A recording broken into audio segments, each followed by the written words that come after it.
ত্রয়োদশ জাতীয় সংসদ নির্বাচনে রংপুর ৩ আসন থেকে নির্বাচন করছেন জাতীয় পার্টির চেয়ারম্যান গোলাম মোহাম্মদ জিএম কাদের। নির্বাচন কমিশনে জমা দেয়া হলফনামায় উঠে এসেছে গত ৫ বছরে তার নগদ অর্থ এবং অস্থাবর সম্পদ দুটোই বেড়েছে। হলফনামা অনুযায়ী বর্তমানে জিএম কাদেরের নগদ টাকার পরিমাণ ৬,৩২,৪০৫ টাকা। ২ বছর আগে দ্বাদশ সংসদ নির্বাচনে ছিল ৪৯,৮৮,২৫৩ টাকা, আর একাদশ সংসদ নির্বাচনে তার নগদ অর্থ ছিল ১৪,৪৭,৯৭৩ টাকা। অর্থাৎ ধারাবাহিকভাবেই বেড়েছে তার নগদ অর্থের পরিমাণ। ২ বছর আগে জিএম কাদেরের স্ত্রী শেরিফা কাদেরের নগদ অর্থ ছিল ৪৯,৪৯,০০০ টাকা। এবার তা কমে দাঁড়িয়েছে ৪৮,৯০,৯৩৮ টাকায়। একাদশ সংসদ নির্বাচনে তার নগদ ছিল ২৭,৬৪,৭০১ টাকা।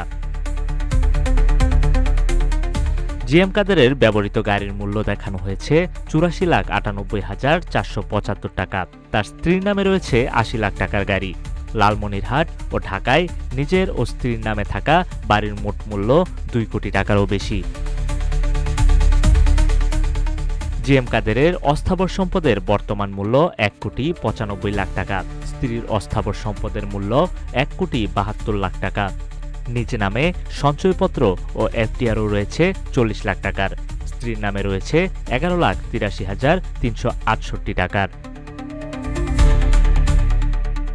হলফনামায় কৃষি, বাড়ি ভাড়া এবং ব্যবসা থেকে জিএম কাদেরের কোনো আয় দেখানো হয়নি। তবে বিরোধী দলীয় নেতা হিসেবে প্রাপ্ত ভাতা থেকে তার আয় ২,১০,০০০ টাকা। শেয়ার, সঞ্চয়পত্র ও ব্যাংক জামানত থেকে নিজের আয় ১,৯০,০০০ এবং স্ত্রীর আয় ৭৯,৭৪১ টাকা। স্ত্রীর ব্যবসা থেকে বার্ষিক আয় দেখানো হয়েছে ৬ লাখ টাকা।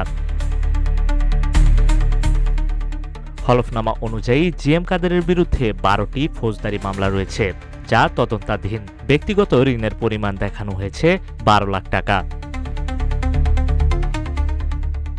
নিউজ ডেস্ক, রূপালী বাংলাদেশ।